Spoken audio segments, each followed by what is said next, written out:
los árboles, los laguitos que le meten en el medio. Bueno, pero al margen de eso, en épocas de mucha precisión aparece este motorcito, que en definitiva no es otra cosa que la aguja y el campo magnético terrestre, ¿no? Como principio de funcionamiento. El stepper consiste en un motor que me garantiza a mí un ángulo de giro. Si yo le doy al motor una señal para que gires X grados, el motor va a girar X grados y se va a detener. Pero X grados, más o menos un error de construcción del motor que es mínimo, despreciable. Entonces, el motor está más o menos planteado como se ve en esa figura. En esa figura tenemos 4 bobinas, la A, la B, la C y la D. Vamos a correrlo un poquito más, ahí está. ¿Conectada de qué manera? ¿Qué conexión dicen ustedes que tiene? Las cuatro bobinas. Serie. ¿Cómo? Que parece en serie. Tenemos un grave error conceptual. Serie es cuando dos elementos se conectan uno después del otro y por los dos circula la misma corriente. Paralelo es cuando un elemento se coloca al lado del otro y los dos reciben la misma tensión. En este caso, no es ni lo uno ni lo otro. Las 4 bobinas tienen un punto en común y para colmo le digo que está conectado a tierra, ese punto en común. ¿Cómo le llamarían esa conexión? Después ya de un semestre de... Parece Una especie de estrella. estrella. Y parece estrella, pero con 4 fases, no sé, con 4 corrientes. Y si le pongo 5 será una estrella de 5 puntas. Pero es una estrella, exactamente. Es una estrella. Y el triángulo, mal llamado triángulo, también podría ser de más de 3 bobinas. Le decimos, acostumbrado a 3 le pusieron ese mal nombre, pero toda bobina que se conecta a continuación de la otra y así sucesivamente todas las bobinas hasta cerrar la última con la primera, todo eso se llama triángulo o conexión cerrada, que me parece más atinada esa expresión. Pero bueno, siempre estamos acostumbrados a 3 fases, a 3 bobinas, a 3. Por eso, pero esta es una estrella. Un punto en común a tierra y un punto para alimentarlas libre, el A, el B grande, el C grande y el D grande. Bueno, ¿qué pasaría si yo le mando energía a la bobina A? ¿Qué pasaría con ese huesito que está dentro, que tiene libertad de movimiento y que además está magnetizado? O sea, es un imán. ¿Qué Va a haría? tratar de alinearse.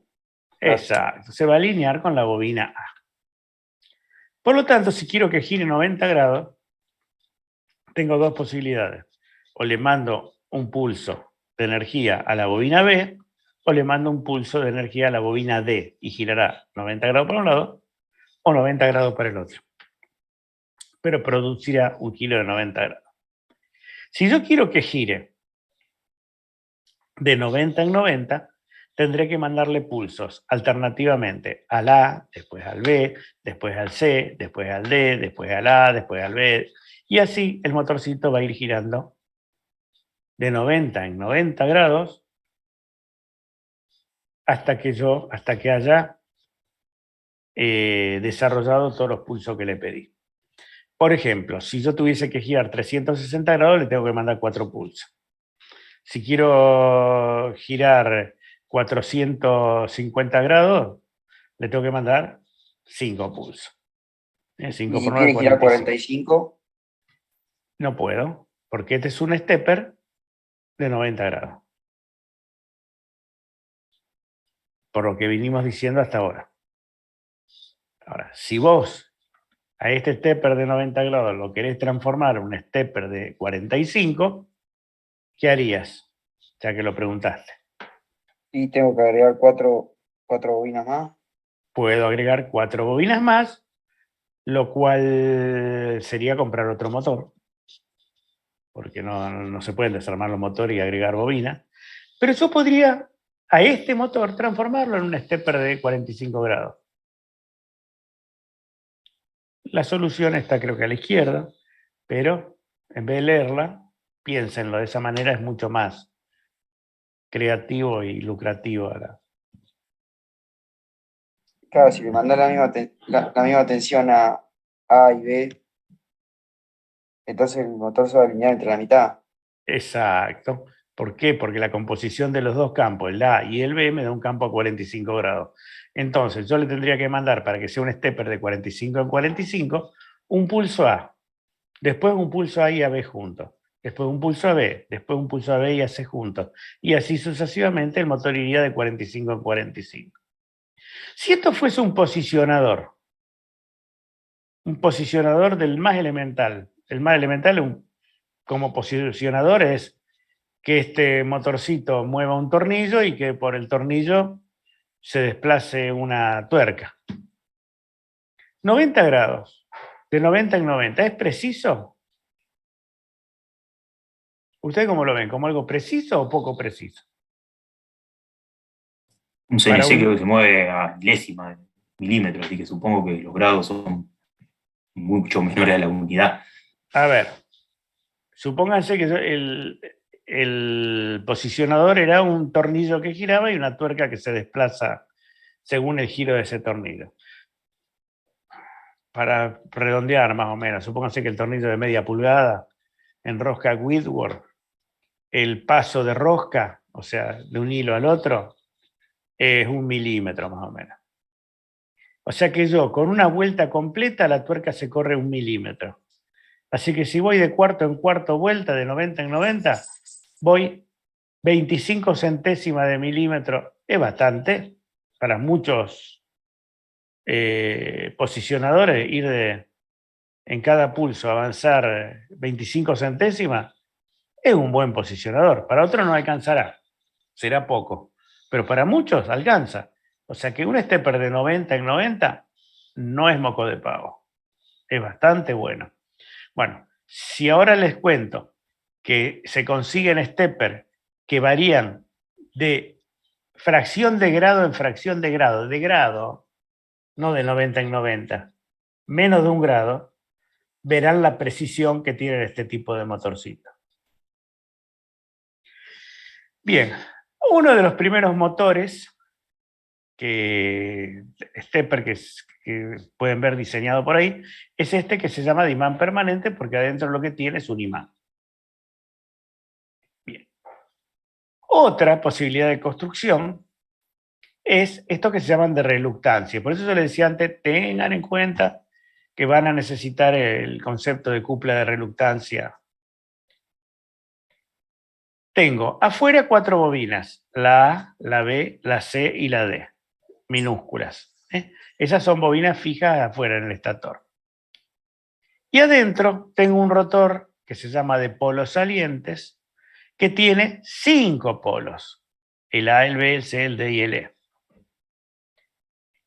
El último pulso, por la forma en que está ubicado el rotor, tiene que haber sido al A. Al A se le dio un pulso y por la cupla de reluctancia, o sea, ocupar el mayor cantidad de hierro posible, la menor cantidad de aire, el polo A se enfrentó a la bobina A minúscula. Así que el último debe haber sido este. Si ahora yo le mando un pulso a la bobina B minúscula, para que conseguir el camino de mínima reluctancia, o sea, de mucho hierro y poco aire, este polo B tendría que girar 18 grados. ¿Está? Entonces, este polo C quedaría a 18 grados de esta bobina. Así que si yo le mando un pulso A, después a B, después a C, este rotor va a ir girando de 18 grados en 18 grados. Esta es una conformación, podría haber más. ¿Se entiende cómo trabaja este sistema? Y en vez de tener 4 polos afuera, tuviese 8 bobinas, este motor podría ir de 9 grados en 9 grados. Miren cómo vamos achicando. Ya tenemos cada pulso 9 grados de giro. Más precisión podemos encontrarla. Pero esa precisión se la encuentra haciendo rotores como estos, o sea, de reluctancia, con pequeñas piezas y muchas piezas magnetizadas en cada polo que me generen, además de los 9 grados de giro de esta pieza, la posibilidad de un subgrado según la cantidad de piecitas magnéticas que yo le ponga acá en la punta del polo saliente. Así que las construcciones típicas son imán permanente, reluctancia y combinación de ambas. Ustedes me dirán, acá con ir a B, C, D, voy de 18 grados en 18 grados. Acá yo para hacer 9 grados, el próximo sería el que está a 9 grados, sería el F. O sea, si le mando un pulso A, el próximo pulso se lo tengo que mandar a F. Y después algún otro y algún otro y algún otro. Hay una reglita mnemotécnica que es muy fácil. Si ustedes saben hacer la estrella de 5 puntas, por ejemplo, A, F, C, B, hagan una estrella de 5 puntas, esa que es así. Y ya tienen el recorrido para el stepper de 9 grados, 9 grados. Bien. ¿Por qué se desarrolló este motor tan tardíamente? Por los pulsos. ¿De dónde saco pulsos y con qué los guío hacia una bobina o hacia otra? Bien, ahí es donde aparecen los electrónicos. Los electrónicos generaron generadores de pulso y nos lo van mandando ese pulso a cada uno de las bobinas. Puedo hacerlo hoy en día, lo puedo programar, lo que ustedes quieran. Ustedes que son mecánicos. Por ahí nosotros Sí, no lo vemos, pero un pulso que es como una corriente de muy poco tiempo. Un pulso puede ser directamente el tiempo que vos quieras, pero eso se regula también. Es conectarlo y desconectarlo. Eso es un pulso. Lo excita la bobina y la desexcito. Eso es un pulso. El asunto está en generar esos pulsos y mandarlos. A ver, ustedes que son mecánicos, hay algo que es muy parecido a un motor paso a paso. Y es el motor a explosión. El motor a explosión, ustedes en un cierto orden tienen que ir dándole chispazos a cilindros donde el combustible explota, genera una expansión y se mueve un cilindro. Bueno, mecánicamente, ¿cómo hacíamos antes? Generábamos un montón de pulsos a través de la batería y una bobina, y con un distribuidor que iba girando, íbamos mandando los pulsos a los distintos cilindros. Cada movimiento expansivo en un cilindro generaba un pedazo de movimiento, un pequeño movimiento. La continuidad la daba en que una vez se la daba al cilindro 1, después al 3, después al 2, después al 4, al 1, al 3, y de esa manera creaba un movimiento continuo. ¿Está? Bien. Hoy la electrónica ya no necesita ni de la bobina, ni de ese generador de pulsos, ya genera los pulsos en los autos modernos y los va guiando con la computadora interna hacia uno, hacia otro, hacia otro, hacia otro cilindro. Es el símil mecánico de este motor eléctrico. ¿Puede girar para un lado y para el otro? Obviamente que sí. Será cuestión de para qué lado mando los pulsos. ¿Es preciso? Ultra preciso. ¿Se puede trabajar de cualquier manera? No. No. Acá seguimos y vamos a la próxima página. Y este dibujito que está acá es fundamental para entender cómo trabajan estos motores. Cada motor viene si es grande ya viene grabado en el mismo motor. Y si es chico vendrá en un manualcito aparte, pero viene esta curva que se corresponde con el motor. Esta curva es torque o cupla en función de la cantidad de pulsos por segundo. Es frecuencia esto. O sea, frecuencia, 10 pulsos por segundo, 100 pulsos por segundo, 1000 pulsos por segundo. Son pulsos por segundo.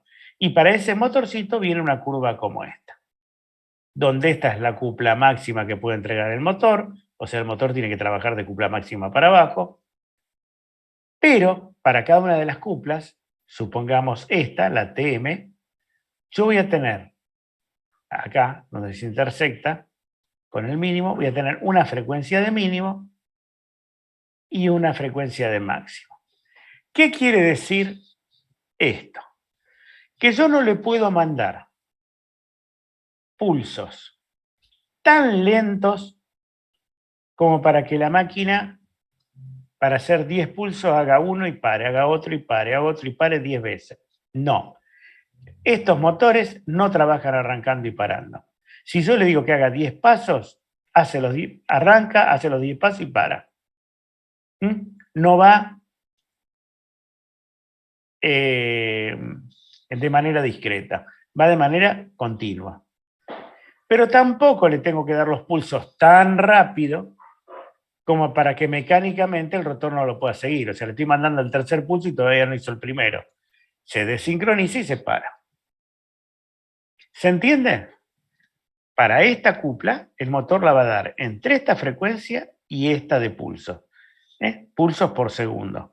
No es poco, porque generalmente esta sisa viene en valores logarítmicos. Es una escala logarítmica. Así que de aquí, del mínimo al máximo, hay una buena cantidad como para regular la velocidad de giro de esta máquina. Pero acuérdense, esta máquina obedece, vos le decís que dé 225 pulsos, bien, corre hasta el lugar donde gira hasta cumplir el pulso 925 y para. Ejemplo de uso, por ejemplo, el carro que me mueve en la impresora los inyectores. El carro que me mueve el papel, me lo hace avanzar y... Bueno, la combinación de ambos. El papel, si ustedes meten 10 veces papeles distintos y hacen la misma copia, la letra C les va a quedar siempre en el mismo lugar del papel si el que avanza el papel y el que corre el inyector son motores paso a paso.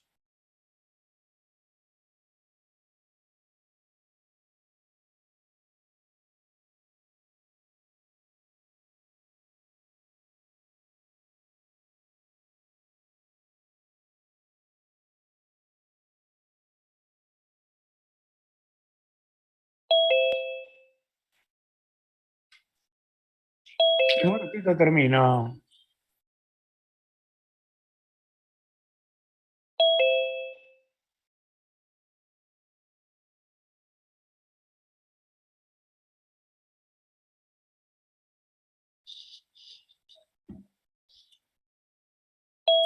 ¿Cómo controlas la inercia, digamos? ¿Cómo tenés precisión ahí? Que no se te pase, por así decirlo, una vez que aceleró. Bien, hay un momento de, llamarle, de penduleo alrededor del punto de equilibrio. Pero el punto de equilibrio lo da los dos campos enfrentados y alineados. O sea, se te puede pasar un cachitito, pero vuelve. Bien, lo importante a la hora del diseño es que ese movimiento sea lo más amortiguado posible. Pero si se pasa, vuelve. Es como la balanza. Poner una balanza, una báscula. Vos le pones el peso arriba, llega hasta el punto de equilibrio, se pasa y después oscila un poquitito alrededor y o sea, como que los últimos pulsos ya no son pulsos y los dejás de forma continua. No. Los últimos pulsos son los últimos pulsos. En el último pulso es el que se mantiene un segundito más para que la amortiguación sea lo menor y asegurarme el punto final de trabajo. Claro. Pero eso se programa. Cuántas décimas de segundos tiene que mantenerse el pulso para que... Bueno, se entendió, a todos los demás le digo, preguntó el último pulso, cómo se logra el equilibrio si por la inercia se podría estar pasando. Bueno, electrónicamente uno lo que hace al último pulso lo mantiene un tiempito más para que el equilibrio, para asegurar el equilibrio de la última posición, ¿no? Bien, ¿se entendió este motor? ¿O alguien quiere...? Sí, son motores que están en la impresora 3D, ¿no? Puede ser también. Hoy en día está en los radares, en las impresoras, en los discos rígidos, algunos de los discos rígidos, no en todos. ¿Por qué? Porque garantiza precisamente eso, la posición. Esa es la gran virtud de esta máquina. Bueno. El que yo creí que no estaba, acá está. Motor de repulsión. Este motor hace años ya que no existe más. Era un motor de corriente continua, al cual yo le modificaba la posición de las escobillas y modificaba la velocidad y demás. Hoy en día es preferible usar electrónica para cambiar la velocidad de los motores de corriente continua y listo. Así que ese no lo estudien. O léanlo si quieren. Nunca está de más saber algo más. Bueno, como motores terminamos y esto es lo último que vamos a ver. Es la conexión Selsing. Pero esto no es un motor. Esta es la conexión entre dos motores. Se llaman, en algún lugar se llaman Selsing o sincros o resolvers. Resolvers son la versión monofásica. Bueno, a ver. Empecemos por el uso. Imagínense un puente de grúa tremendo, grande, que tiene una distancia entre ruedas de 15, 20 metros. Si esas ruedas no tienen exactamente el mismo giro, la misma velocidad ambas, el puente de grúa se nos puede cruzar, no le digo que se va a caer porque no se cae, pero se puede apenas cruzar y cuando se cruza, las ruedas metálicas se engranan con la vía y anda a aflojarlo después. O sea, los puentes de grúa tienen que, a ambas ruedas, en ambos extremos, girar exactamente iguales. ¿Y por qué le dije un puente de grúa grande? Porque los puentes de grúa chicos lo resuelven poniendo el motor que mueve el puente de grúa, lo ponen en el medio con un eje que sale para los dos lados. Hacia la derecha mueve la rueda derecha, hacia la izquierda mueve la rueda izquierda, pero el giro es el mismo y listo. Ya sincronicé las ruedas. En los puentes donde esa luz entre ambas ruedas es muy grande, es imposible poner un motor en el medio con un eje. Por el pandeo del eje, por la fuerza de torsión que tiene que soportar ese eje. Entonces, ¿qué es lo que se hace? Se pone un motor que mueve una rueda y un sistema como este que están viendo que transmite el movimiento de una rueda a la otra rueda, pero lo transmite eléctricamente. Lo que se ven acá son cables y lo que se ve acá es que están partidos para decir que están uno muy lejos del otro. Y no importa la distancia a la cual estén, lejos uno del otro. Entonces, un motorcito me mueve la rueda de la derecha y además este motor sincrónico que al moverse se transforma en un generador. Lo generado por este lo envía a una máquina sincrónica gemela de esta, o sea, salida de la misma producción exactamente igual, donde al alimentar las bobinas mueve esta rueda. O sea, este es un generador y este hace la ABS de motor. Entonces, acá estaría faltando el verdadero gestor de todo esto, ¿no? Un gran motor que tenga la capacidad de mover esta rueda y además mandar la energía generada a este otro para que mueva la otra rueda. O sea, el verdadero héroe de este sistema es el motor que impulsa todo. Pero este sistema de conexión de dos generadores sincrónicos me garantiza que el movimiento que haga este lo va a reproducir este con total exactitud. Esta es la versión trifásica y esta es la versión monofásica. Por lo general, este es el utilizado como sistema de potencia y este un sistema de control.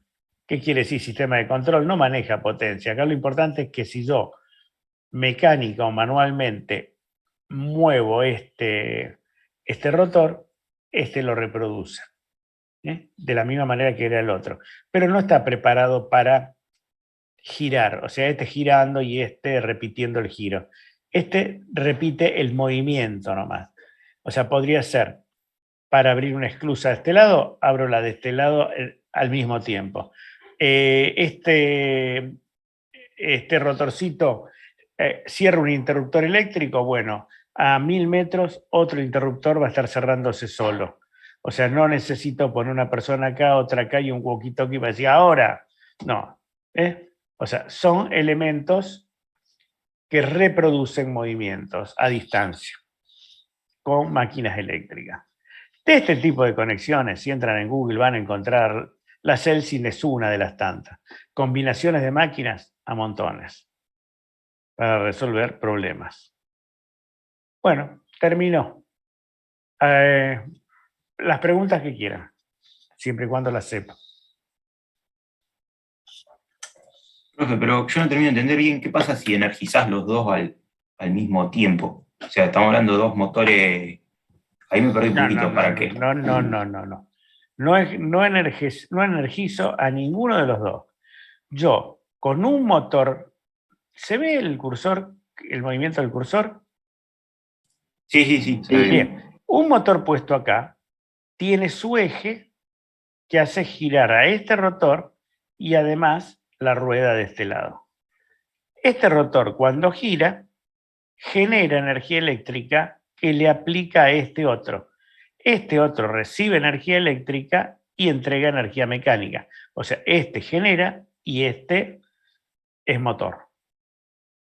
El movimiento de este lado se repite en este. ¿Se entiende?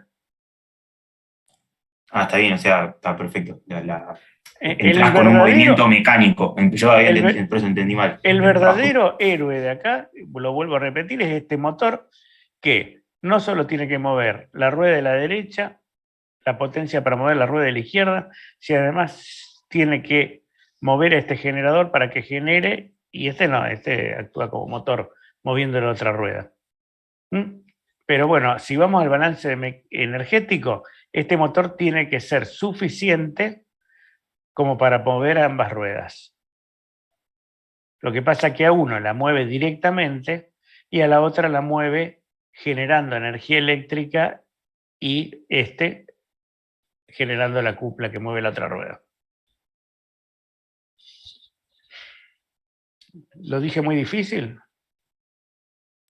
No, o sea, está bien. O sea, El primero es un generador sincrónico y el receptor es un motor sincrónico también. Exacto. Hubiese sido más interesante ponerle generador, motor.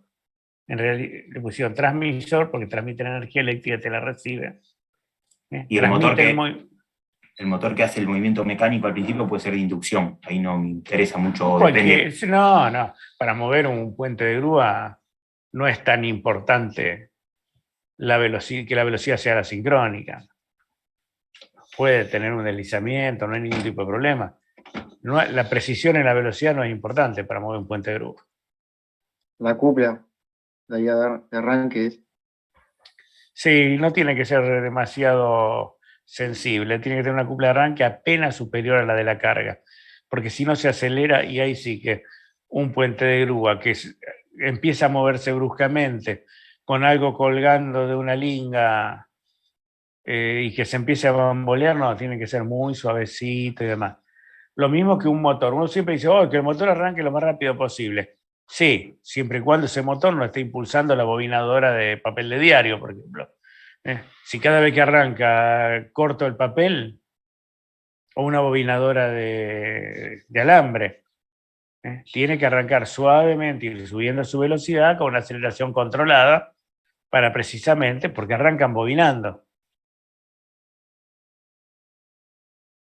El motor de un ascensor, es lindo que el ascensor vaya rápido, pero ojo, cuando está llegando al piso, mejor que cambie de velocidad y demás porque nos estampamos contra el piso los usuarios. Lo mismo pasa con el motor de un vehículo de transporte. Por eso decíamos, un vehículo de transporte es bueno que tenga un motor de continua serie para que acelere rápidamente en los semáforos. Pero no siempre conviene que sea serie, porque después cuando están dando, los pasajeros van a los tirones. Y más si va por un empedrado donde el pie del chofer va oscilando y demás.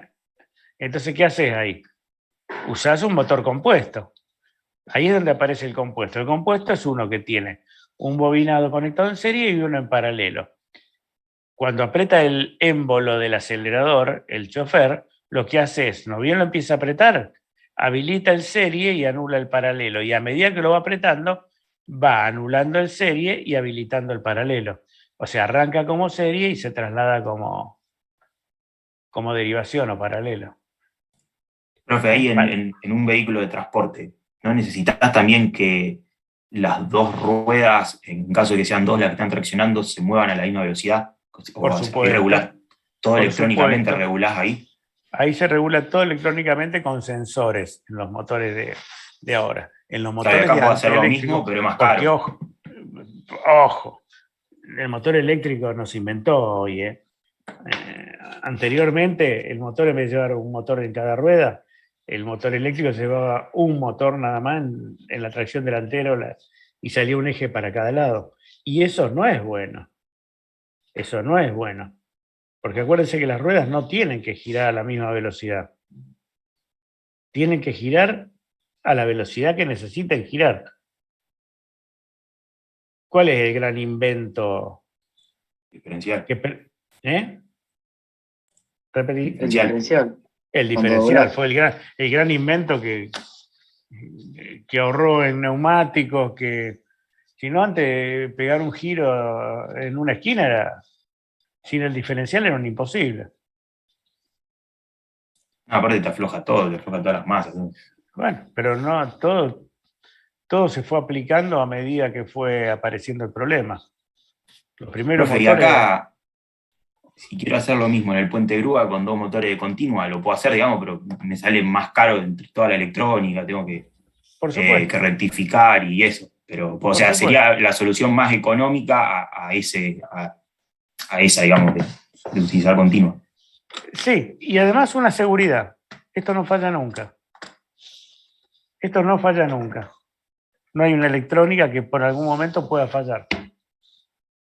Ustedes saben que el principal de los problemas hoy en día, y por lo cual los autos de alta gama son caros, es la confiabilidad de la electrónica que llevan. Tu vida depende de una computadora. Una computadora que en tu casa es barata porque no tiene todo lo que tiene la computadora de un automóvil, que es la compatibilidad electromagnética. No puede ser que vos vayas a hacer un auto y la computadora se pegue, o se anule, o se tare y demás porque pasaste por abajo una línea de alta tensión, o porque alguien va con un celular. No. Hoy en día las computadoras ya no son caras por computadora, sino que son caras por la cantidad de electrónica que llevan para hacerla segura. No, y más vienen cada vez con un montón de cosas más. El control de crucero. Imagínate que fallo. Imagínate. Que no lo puedes activar. Hoy en el INTI es el único lugar donde las empresas que fabrican automóviles y demás mandan con los nuevos modelos y demás a hacer las pruebas de compatibilidad. El auto entra entero y se lo somete a todo tipo de pruebas de compatibilidad, sobre todo electromagnética, que es lo que más jode. Hoy en día estamos rodeados de campos electromagnéticos, rodeados. Si no, no estaríamos comunicándonos ahora, ¿no? Al margen. O no podrían estar hablando por teléfono, o teniendo 20 teléfonos todos dentro del mismo aula. Y ustedes vieron cómo se saturan los sistemas, yo qué sé, cuando uno va a la cancha, hablar por teléfono es imposible. ¿Por qué? Porque está saturado el medio de ondas electromagnéticas. Y no los quiero asustar, pero las ondas electromagnéticas, que son de carácter acumulativo y demás, bueno, producen enfermedades. Y yo les digo algo, porque, o sea, esto se los comento porque estoy en un grupo de investigación de compatibilidad electromagnética, ¿no? Y siempre se lo decimos cuando vamos a hablar a una secundaria, vamos, muchachos, hoy en día, ¿alguien duda de que el sol, que es una onda electromagnética, genera cáncer de piel? Creo que no lo dudamos ninguno. Ya hoy tratamos de evitar los horarios de pleno sol, nos ponemos protectores. Durante años lo ningunearon y lo dejaron. Hoy en día no se hace una línea de transmisión, sino se hacen los estudios de compatibilidad por donde pase esa línea. No se edifica abajo de electroductos, como hemos ido a comprobar barrios y barrios, sobre todo humildes, que lo construyen abajo de líneas de alta tensión. Y no tan humildes, porque Aldea, por ejemplo, las líneas de alta tensión le pasan por el medio. Pero ya van a conseguir, porque siempre lo pide y lo reclama, que le corran esa línea para otro lado, porque tienen la suficiente llegada como para poder pedirlo, ¿no? Encima todo muy nuevo, porque hace, no sé, 10 años, ponele que cada uno vive con Wi-Fi todo el tiempo en casa. O sea, es bastante nuevo todo. O sea, no es que hace 40 años que venimos con esa intensidad, digamos, como para... Mira, la ciencia es muy hipócrita. ¿Hipócrita qué quiere decir? Que hasta que no se acabe el petróleo, o hasta vamos a seguir con los autos a combustión, cuando el auto eléctrico ya tendría que haber estado vigente hace 40 años o más. Pero siempre se hizo lo posible. Por ejemplo, Toyota le vendió a la ciudad de California toda una flota de autos eléctricos para que use la policía. Y de un día para el otro, alguien le compró todos autos nuevos y demás, sacaron eso de circulación y nunca más se vieron. El auto eléctrico lo frenaron y frenaron su desarrollo porque nunca generaron una batería capaz de tener la potencia necesaria almacenada como para que el auto sea viable. O sea, en vez de frenar el desarrollo de los autos eléctricos, frenaron el desarrollo de la batería, comprando todas las patentes de los nuevos desarrollos, y recién ahora que les hace falta vuelven a sacar esas patentes, y además son los dueños de la patente que compraron barata, ¿no? Pero el auto, ¿por qué no aparecía ahí? Bueno, porque vos tenías que llevar atrás del auto un tractor lleno de batería. Hoy en día eso no hace falta. Bueno, así todo, por eso digo, es hipócrita. Lo mismo pasa con todo. O sea, las cosas no salen. Por ejemplo, Tesla ha liberado todas las patentes de motor, de batería y todo lo demás para que cualquier constructor de autos que lo quiera usar la pueda usar. Por supuesto, por supuesto. Pero Tesla encuentra que hoy es el negocio para sacarlo. Hoy es el negocio. Hoy ya estamos con la soga al cuello. Bueno, más allá de que usted pueda comprar el auto. ¿Cuántos años? Yo hace 20 años que algo que no se tendría ni que haber discutido, que la contaminación electromagnética genera cáncer.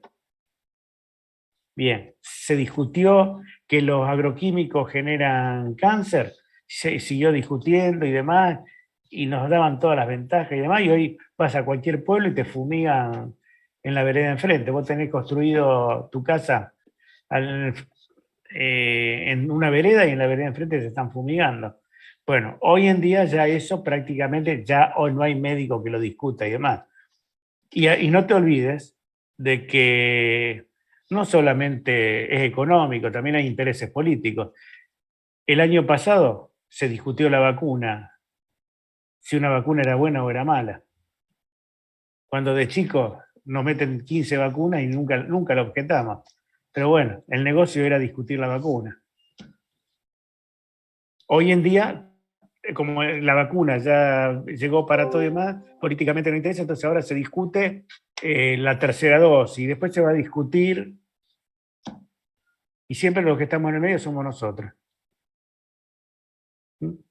Bueno. El petróleo también, que si de un día para el otro, supongamos que, no sé, los autos que tenemos no sirven más y tenemos que pasar todo a tener auto eléctrico. Bueno, en el peor de los casos, o sea, son muchas las consecuencias, pero te quedas un poco incomunicado en la ciudad, pero yo no sé la sociedad de un día para el otro cómo va a solucionar mover, no sé cuántos contenedores lleva un buque o estar en 12 horas de un continente al otro. Entonces, no sé cuánto tiempo le va a llevar a solucionar eso y que el mundo no se desglobalice, por así decirlo. Bueno, la pregunta sería, ¿esto no se podría haber hecho paulatinamente? El egoísmo humano, sí. El egoísmo humano, por eso te digo, ya tendríamos que haber hecho esa transición lenta y ordenadamente, y razonablemente ordenada. Y no, así va a ser siempre lo mismo, o sea, los que no podamos tener el auto, los que dependamos de importarlo, los que, si vos no haces tu propia vacuna, la tenés que comprar. O sea que siempre vas a estar atrás del otro. Bueno, habrá que ver qué es lo que corresponde hacer y a quién le corresponde hacerlo. Pero que así el orden no va, no va.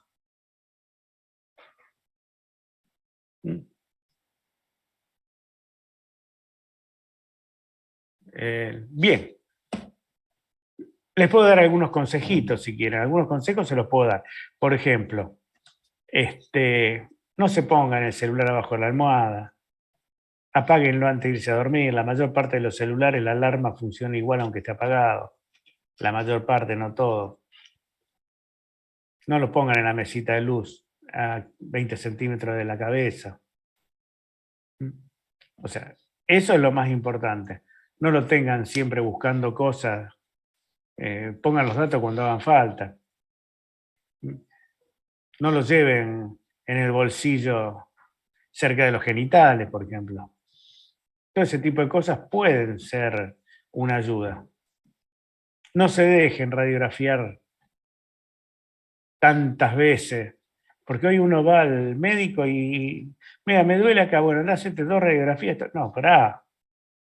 ¿Hace falta la radiografía? Sí. ¿Sirve? Claro que sirve. Pero no nos olvidemos que los daños que produce. Por alguna, hace ya años que un médico jamás le diría a una embarazada que se radiografía. Ni le pediría a la radióloga que esté al lado tuyo ayudándote. La radióloga te dice, por la cantidad de tiempo que está expuesta a eso, te dice que venga un pariente a tenerte y ella se pone atrás de una mampara con plomo. Bueno, todo eso, si ya hoy en día no se discute, bueno, entonces tengamos un poquito. Por ejemplo, ¿cuál es el problema de los celulares? El celular no tendría problema si fuese un celular. Nosotros queremos que el celular sea una computadora. Y si queremos que sea una computadora, necesitamos transmisión de datos. Y transmisión de datos implica que cada vez necesitamos más velocidad, o sea que necesitamos antenas más potentes. Y queremos que la antena, además, esté cerca de mi casa, salvo que vos entiendas que muy cerca de tu casa no es lo conveniente. Ver dónde se colocan los transformadores. Los transformadores te lo colocan a veces en celdas que están del otro lado de tu cama. Vos estás así y la central, la estación, la subestación transformadora la tenés pegada a tu casa o abajo de tu casa. Y los transformadores son grandes, tienen gran contaminación electromagnética, sobre todo porque tiene un grado de media tensión, ¿no? Bueno, todas esas cosas, si quieren, las podemos seguir charlando en otro momento. Repasemos. Todas son máquinas pequeñas, máquinas que están orientadas hacia un trabajo específico, despreciando su rendimiento. La máquina de continua alimentada con alterna nos permite tener todas las ventajas de una máquina de continua en servicios monofásicos. La bifásica nos permite tener una máquina monofásica de inducción, pero con un control absoluto del sentido de giro, de su velocidad. La de repulsión y la histéresis permiten tener máquinas muy, pero muy baratas, económicas, pequeñas, que además tienen una virtud. Generalmente pueden circular en sincronismo. ¿Saben dónde hacía falta? Hoy, por ejemplo, ya no se usa, pero la mitad de los semáforos en Rosario, todavía en las avenidas donde hay sincronización, utilizan un relé mecánico, o sea, un tamborcito que va girando y va haciendo prender la amarilla, la verde, la roja, la combinación de ambas. Y de verdad, un tamborcito que va girando, como esas viejas cajas de musicales, va girando. Bueno, pero lo importante para que estén sincronizados es que en una esquina y en la que siguiente y en la siguiente los motorcitos giren a velocidad sincrónica, o sea, tienen que ser sincrónicos. Si no, la sincronización duraría nada. Bueno, hoy en día no hay problema porque eso se hace electrónicamente. Ya se han ido reemplazando, pero todavía quedan muchos de esos. No, me cansé. ¿Alguien, alguna pregunta en especial? Bueno, y el paso a paso, la vedette actual de los motorcitos por su precisión. Precisión de giro, precisión mecánica. Estos motores paso a paso, nada de torque muy alto, muy elevado tampoco, ¿no? Porque ponerle, no sé, en ese... Hay motorcitos con bastante torque, pero estamos hablando de motores cuya potencia puede llegar con mucha suerte a un poquito más de un HP. Generalmente son motores de pequeña.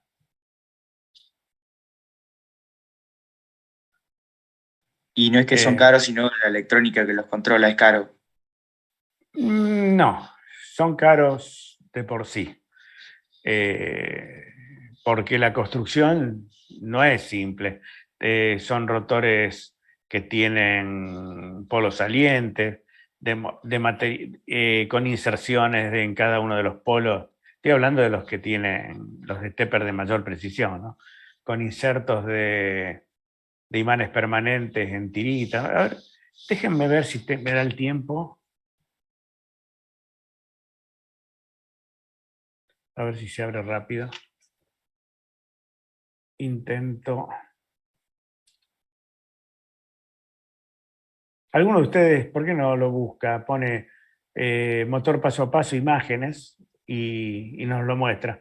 Porque mi máquina, cuando está tan cargada así de cosas abiertas, es más lenta que... Alguno que tenga una máquina un poco más rápida que la mía. Es lenta pero noble. Cruzo los dedos. A ver, ahí yo tengo acá. A ver, mostrame y vemos.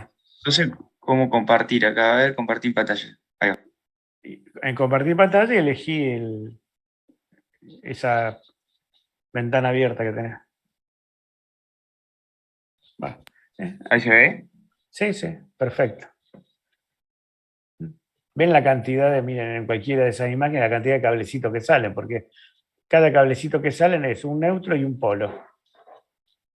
Es para la conexión. A ver si hay alguno que esté un poquito desarmado. Miren acá abajo a la derecha, miren ahí se ven bien los polos externos, ¿ven? Y adentro, miren la cantidad de polos que tiene el rotor. Cada saliente es un polito saliente. ¿Lo ven ahí, en el rotor? La parte irisada. Eso que parece que es Una como cremallera. un engranaje, parece. Exacto. Esos son los polos salientes. Miren la cantidad de polos salientes que tiene, y tiene 2, 4, 6, 8 polos, que se pueden transformar en 16. O sea, como 1 grado giraría, más o menos, por polo. Menos, capaz. Eso me parece mucho a los motores que tienen las impresoras 3D. Sí, no, son los clásicos. A ver, seguí buscando a ver si hay algo más bien.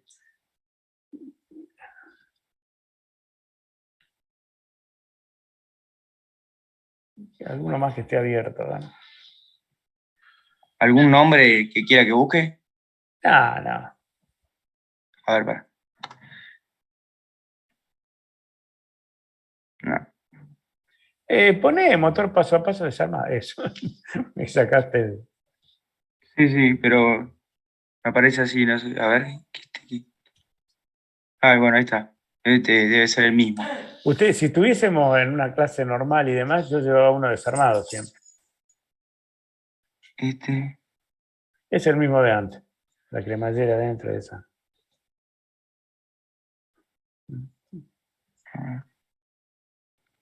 Pero tienen más o menos una idea de cómo están. O sea, es un trabajo interesante, pero hoy en día todo esto está automatizado y lo que pasa es que no podemos fabricarlo acá porque no tenemos consumo.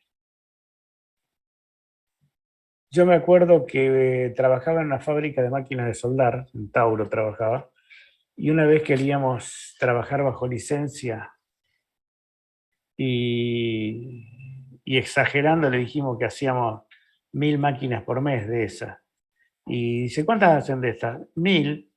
Ah, dice, muy bien, nosotros hacemos 10.000. Bueno, dijimos, qué bárbaro, nosotros hacemos 1000, ellos hacen 10.000, claro, pero nosotros hablábamos por mes 1000 y ellos hablan 10.000 por día. Era como para poder competir en precio. Ah, pues. La 10.000 por industria nacional. día y nosotros exagerando decíamos 1000 por mes. O sea, te Entonces, sale incluso más barato que si lo fabricara acá, comprarlo igualmente de afuera. y el problema no es acá o afuera, el problema es si vos fabricás algo y querés trabajar en esa escala, tenés que tener posibilidad de, no solo de producción, sino también de venta, ¿no? A quién se lo comercializa. Por ejemplo, cuando nosotros hablamos de que algo, por ejemplo, me acuerdo que los ventiladores Avangard, por ejemplo, en un momento dado hablaban de exportar a Brasil. Nosotros decimos a Brasil, no, a Brasil no. Nosotros somos ambiciosos y queremos exportarle a San Pablo. San Pablo tiene la misma cantidad de habitantes que Argentina. O sea, nosotros a Brasil no le podemos exportar nada, nada en el sentido de volumen a todo Brasil. Pongámonos contentos si exportamos un poco a San Pablo, que sería como venderle a otra Argentina. O sea, uno lo que se asombra muchas veces es eso, el volumen de que uno habla. Uno no tiene... Cuando vos hablas, nosotros somos 40 millones, sí, y los chinos son, y los hindúes son, y los... No podés competir con esos mercados, a no ser que vendas a esos mercados. No, porque aparte, cuanto más vendés, el precio que lo podés vender también es más barato, Todo por baja, supuesto. por supuesto. La escala de mercado es... Bueno, O sea, acá gente, hay. miren, ahí tienen uno, el ¿Cuál? que está desarmado a tu izquierda, a tu izquierda, a tu izquierda. El del medio. Este. Sí.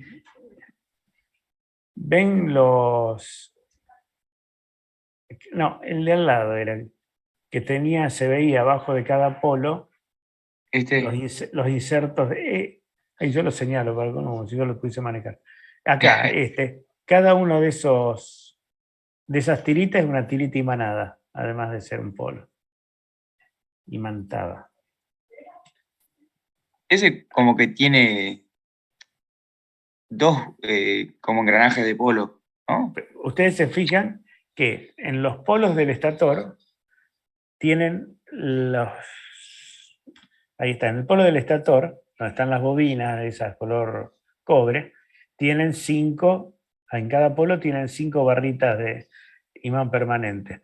Y el rotor, que es el del otro lado y demás, tiene una cantidad, bueno, se calcularán. O sea que Sí, o sea, más precisión todavía. con muy poquitos grados o décimas de grado, vos pasás de una estabilidad, o sea, de polo enfrentado a otra estabilidad cercana. Es realmente... Pero de los polos del estator, ¿cómo manejás los pulsos para que? Porque yo veo que hay una bobina. La bobina genera o sea, genera un campo en esa pieza polar. Pero además, vos no tenés el mismo paso polar entre esas 5 incrustaciones que tiene ahí el polo y las ranuras que tiene el rotor. O sea, para que realmente haya el mejor acoplamiento, debe ser... ¿Vos te acordás que en el que nosotros teníamos de polo saliente, teníamos 4 polos en el estator y 5 polos en el rotor? Para que se diese... Bueno, acá eso está magnífico, exagerado en cantidad de politos, pero es lo mismo que yo te hacía con 5 y con 4. Los rotores son todo imanes permanentes, por lo que se ve, ¿o no? No, tienen polos, ¿ven? En cada bobinita hay un polo saliente y en cada polo hay imanes permanentes, o sea, son combinaciones.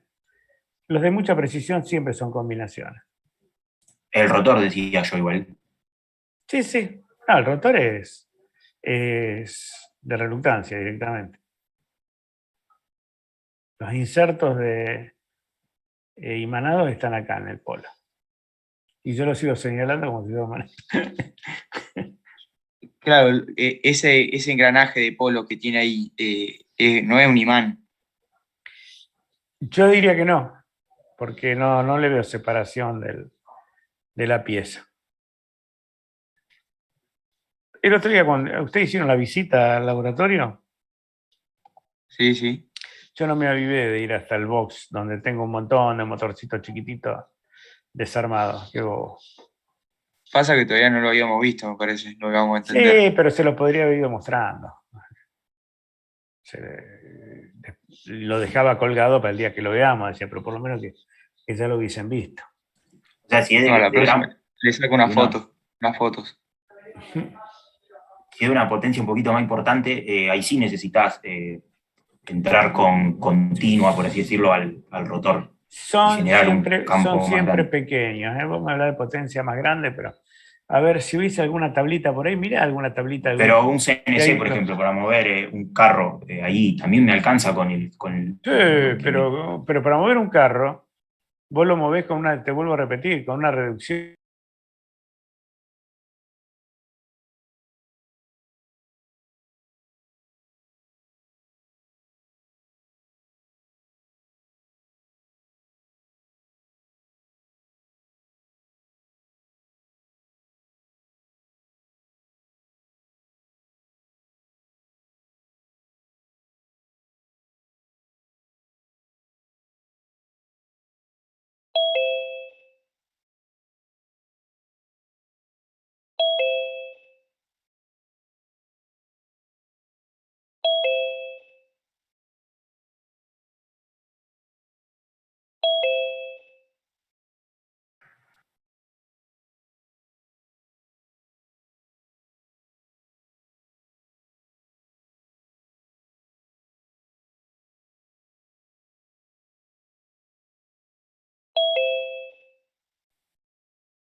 Bueno, parece que